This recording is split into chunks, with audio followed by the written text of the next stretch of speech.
Alright guys, this is going to be the trade recap for 8/27, going over basically what happened on the day.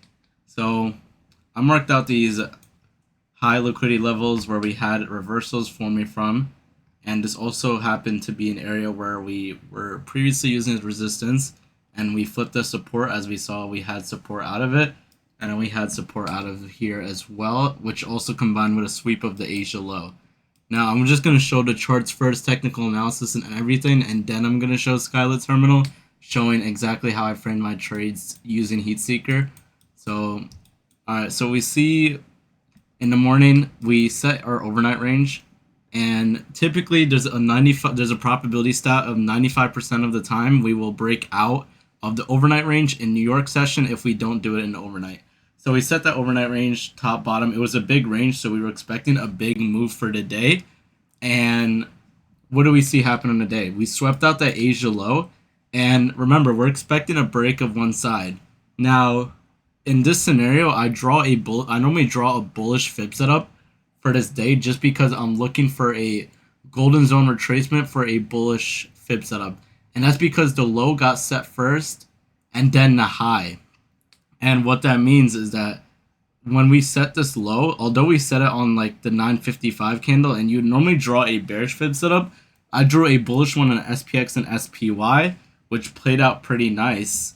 Now, we had a bullish fib set up on SPX and SPY, and when I started going over more about the IB, about like awareness, using volume profile, stuff like that, like if you had a volume profile for the day, we had like, I believe the value area low, value area high,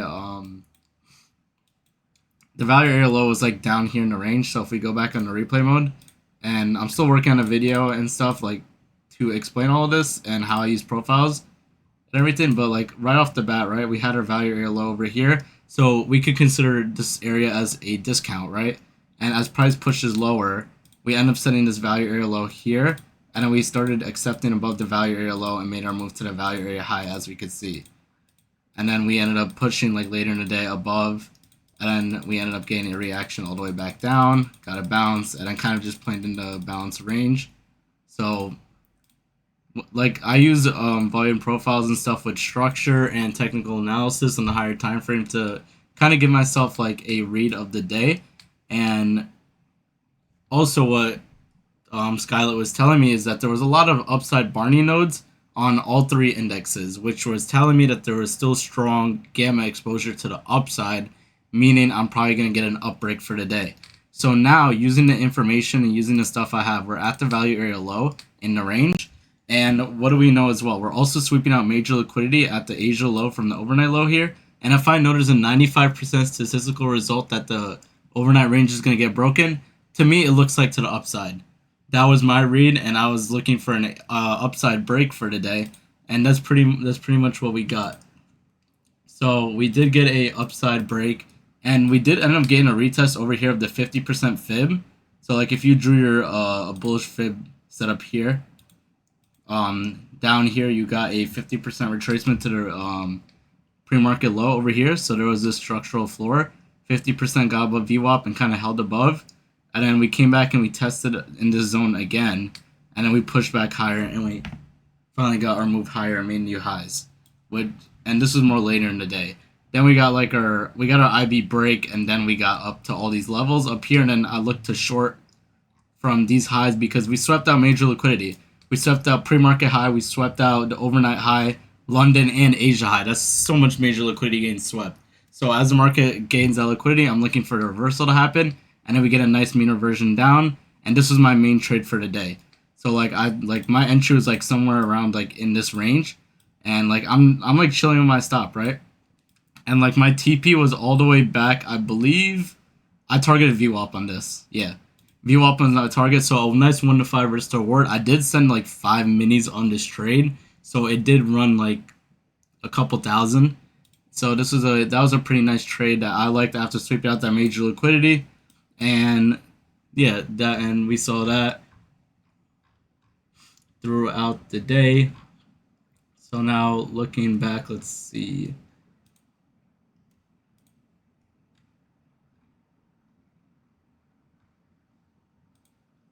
Yeah, so now I'll show what I saw on skylit and how I was able to bottom tick low a day today. So as soon as the highs and the lows get set for SPY and SPX, right? I'm looking at where the king nodes are. So where will I see the best fib setup? I see it on SPY right here. What do I notice? That golden zone has the SPY king node right there. You have the SPY king node at 768. Also aligns with the deep retracement over here, and this is a double bottom on its own. QQQ at the same time swept major liquidity at the low a day. And remember, we also swept that liquidity that from the overnight session, right? This was the overnight lows. Not the overnight lows, the Asia lows. We never took out those London lows, and we ended up getting the bounce. And we could see on SPX, you got all this gamma exposure to the upside that was just growing, right? Like if you look back and replay and go to like 957, you'll see what I'm talking about. So we come here to 957, and then this is where I shoot my long entry, right? We swept out these lows. Now look at the maps, right? What do we see? You got two deep negatives and 718 lit up to the upside on QQQ, SPY. Then on SPX, you got the king node all the way up here, and you still have air pockets up with these negative gamma exposure nodes 7735. Now your risk to reward to the upside looks more beneficial than your risk to reward to the downside, because you have a nice asymmetrical setup with all these Barneys and all this gamma pointing to the upside. So as we get our bounce at that deep retracement, we also see that QQQ has like the 714 area that could be considered our stop, because this is where the overnight low is. So that was a good risk to reward for me that I was looking for, because ideally this should be a free road up to this 718 node, and then your entry would be here. Put your stop like down here. You have like a nice 1, 2, 5 risk to reward trade, right? It's a pretty good risk to reward. And then we held above the SPY node, and they even tested again with the 618, and then we squeezed straight through that QQQ. And then I believe, if I'm not mistaken, we made a new high there right there. Yeah. So like I said, you could be taking profits at this IB high, or you could be like leaving runner. Normally I'd take some profits and would leave runners here, just because after like you make a new high a day, there is still that liquidity sweep at the highs that you could see an reversion from. So we end up seeing like a reversion after that. And then I'm pretty sure, if I'm not mistaken, this was the short that John Wicks called out. Or wait, no, I think I'm mistaken. I think it was this short right here. Yeah, it was this short that he called out, not that one. So we actually made the new high a day, right? SPY has a 771 node. QQQ has really no more upside nodes but the 722 and 723. 718, we're looking for there could still be a mean reversion pull back to this node. And SPX has this king node up here. So we end up getting a reaction off of here. You get this sweep on QQQ of these highs, and SPX and SPY already like pushing higher, right? So you get that, and then you get your reaction. And remember, on like SPX, we could kind of consider this as a zone of resistance, and SPY to 771 ideally holding price lower. So we got like a nice flush there. And if I'm not mistaken, ES and NQ both took out major liquidity off of those highs right there. If you look left, I believe it was this reversal right here, right? This is the liquidity that John Wicks was talking about. You had this double top over here, and this was at what? 11.15. If we go over on an ES chart, 11.15, we also had this Asia high liquidity that we took out, right? So you had that liquidity sweep, and then once we got up to the node, you're playing the deflection off of it. So you get the node tap, you get the liquidity sweeps on both indexes, and you played a reversal there. So you got a nice move down, and then this ends up just running. And then like I still had my bullish fib set up on Qs, and we actually did get a 0.5 retracement with a bounce, but to me there was not much conviction for me to take this bounce, right? I mean, you could consider the 717 node here growing and notational value. Like we saw that 717 node, it grew a lot and it was like an overshoot, but you'd be betting on the 717 and the negatives on SPX there. Still, it could have been a good setup if you were looking to have like a tight stop on it and then take it all the way back up. And then we end up getting a like double top rejection here, and if I'm not mistaken, we get like a squeeze higher. And then QQQ, this is towards the PM session. where we get the 720 node here, and you got the SPY and SPX node. Now they set up a rug from 773, so you do have this king node here, and then you have like a rug setting up here. So if you're looking to play the deflection, right, instead of playing it on the negative, like I've said, you want to play the positive, right? Even though like you have these nodes that you could expect still an overshoot, you want to play it off of the negatives, right? And we still like need to sweep liquidity. So now that we swept liquidity, if you want your best fill, you enter on the SPX node, right? You're entering on a positive node as your ceiling and using the negative as amplification. You have an overshoot of the king node on SPY, and you have a small overshoot on Qs. Then you get your mean reversion back down. And then some people like they panic and they sell on this, right? Like there's no reason to sell when your risk should be your stop. And on futures, like sometimes you could get stopped out of a trade like this, but it never hurts to re-enter. Like if you're running a 10 to 20 point stop, you're not really risking that much, right? That's kind of a tight stop. And then if you just re-enter like on the move down, you're still getting a really good fill and you're still catching the move. Now, a lot of people were asking what's the reason I didn't enter at the 719 on Qs is because the reason I never exited my position and I held it, well, because we had those rugs still on SPX and SPY where I thought we could see lower. And if you pay attention, the QQQ 720 node ends up like growing as a king node. So to me, it looks like they're trying to stop upside and kill out the 719 node and push lower. So as we get to 719, right? Like you could expect a relief bounce. Obviously, you're going to trim into strength. But QQQ like has a stagger node that could ideally hold price up. But SPX and SPY still have these negatives for lower, right? QQQ still has this 718 node that I'm ideally looking for. So like we do end up just getting like a insane flush straight through, and we just keep going, and then 718 would be where I would be looking to exit.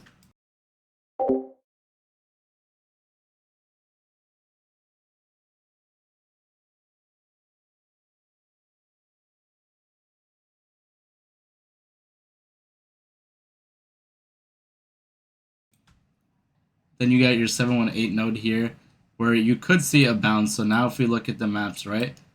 You got that 718 node here. And now I'm looking at kind of where could we sweep liquidity to make a move. So ideally, when I'm looking for a reversion or looking to exit, I'm flipping my bias. I'm going to look for where can we see a, now that I'm in a short, where can we see like a bullish setup, right? The golden zone is in this area with VWAP, so that's why I targeted VWAP. You got your VWAP here, you're in the golden zone. I could probably expect a bullish setup to be occurring here from the 718. So now we get to the 718 and we get 770 and SPY. And you also do get ceiling roll downs throughout. You get your ceiling roll down 772 to 771. And you get ceiling rolling down from 7735 to 7725. Ideally that's bearish, right? And QQQ, like we ended up squeezing through to 719. And that's mainly because SPX and SPY brought us through, right? It was a 2v1, like I always say. There's a higher probability that SPX and SPY still, like there's still a chance that QQQ holds us up, but it's more lower decrease due to SPX and SPY. Because you ideally had a nice rug on SPX, and we're delivering from that rug with these negatives, which is ideally why we flushed so hard. Now you do get your bounce here at 770, right? And like I said, trying to find any reason for price to reverse, right? If you're drawing fib setups, this is your golden zone, right? This is your golden zone again here on SPY, and this is your golden zone again on Qs, like I just demonstrated. So if you were to draw from like the intermediate high to the intermediate low, we're back in the golden zone. We're occurring near VWAP. Like I'm gonna expect a bounce, right? So like most likely I'm gonna exit my shorts. Now we end up sweeping out these lows. And remember, like I just said, where's the liquidity most likely gonna get swept? We just swept out those lows, swept out these lows. Now Qs is hitting into the 717 node. That's still relatively strong. Now there still is that rug setup, but we have 7705 here. We have 768 and we have 717, and 715 is lit up where I thought they would rug us down to, but then 717 holds, right? We sweep out this liquidity on SPY and SPX. When we sweep liquidity, we could expect a reversal to happen, right? On QQQ, we never swept out this liquidity, but we could also say the fact that we were in the golden zone here. And what do we see after this? We see like a full V-band reversal. they put in a 718 node here, so they established this floor at 718. Now this rug isn't going to play out if 718 is holding, and it's kind of tricky here because SPX is also holding below the 770, and I mean SPY, and SPX is kind of trending at the IB high. One thing I also say too is that when you're at the IB high, you expect it to hold. So when SPY and SPX have the IB high here, I'm kind of betting on the fact that it's going to hold. So we do end up making a new low before the actual real move happens. So like Qs is still holding in the 719 region, right? Like your stops can be considered at these lows if you're trading futures on, like this is where on options you kind of get like data like ends up messing you up. But like you're still in the golden zone here, and you could still consider your stop at these lows, expecting the 718 to push higher. And 770 is still like here, but if 768 is going to prevent downside, your risk to reward is more symmetrical or asymmetrical to the upside. And then you also got these negatives that could be holding support on SPX. Now the IB high ends up holding here. We just get this like this push straight through, and you kind of get a floor to ceiling flip on SPY here. Now trim into strength, you have this SPX node up here. So as you get the push up, like you're trimming into this SPX node because you got a triple stack of Barneys back here again. This could ideally still be acceleration. You could still see a squeeze because negatives could still be used as amplifications. And I only like to play mean reversions off of it when I see something like this QQQ 720, right? So you see this QQQ 720, you could expect price to have some reversion from that 720 and 771 here into the close, right? But then we see that the 720 starts letting off exposure, and pay attention to the 721.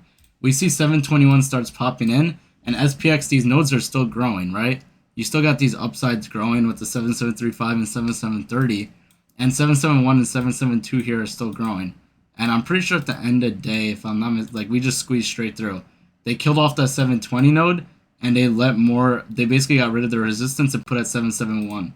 So like now when Qs hit 721, and you get to overshoot on SPX, you get to overshoot on I keep saying SPX. You get to overshoot on SPY, overshoot on SPX. I expect like a reversion back down now, and you'd be playing off of the QQQ 721. And if I'm not mistaken, I'm pretty sure we did dump. Yeah, like at the end of the day, right here, like after that overshoot, this also happens to be a fib extension of the 0.5, which is ideally like a nice mean reversion area. And you could also say that we swept this liquidity over here. Swept the liquidity, once we hit the node, you played a reversion. So you got the liquidity sweep, then you got the node deflection up here, and then you end up getting a reversion like in after hours. But ideally that would have been a good setup if market didn't close. So like hopefully this helped a lot. The overnight read of knowing the high was gonna like break and seeing all the how the nodes were looking in the morning definitely helps paint the picture that we get a bullish fib setup for today. And we ended up we got a perfect golden zone at SPX and SPY. And QQQ, we did get that 0.5 tap, like in the day. And then we got back to the golden zone down here, right? Now, one thing I want to mention too is that after your high gets broken, there is a lower probability that you get a double break of like the lows and the highs. So for Qs to come back and break all the lows all the way down here is very unlikely. And you could consider that we swept out that liquidity right here. And then SPY and SPX also swept out this liquidity right here, right? That's why we always say let your size be your stop, because even if you entered here, like you probably got scared on this push down, but then you end up getting your push up and you would have been mad because you got stopped out. So like that's why I never really call a trade if I have like a high probability about it. On futures, if you get stopped out, you do get stopped out for like a small loss, and you could always re-enter worst case scenario. So hopefully this helps and you guys enjoy.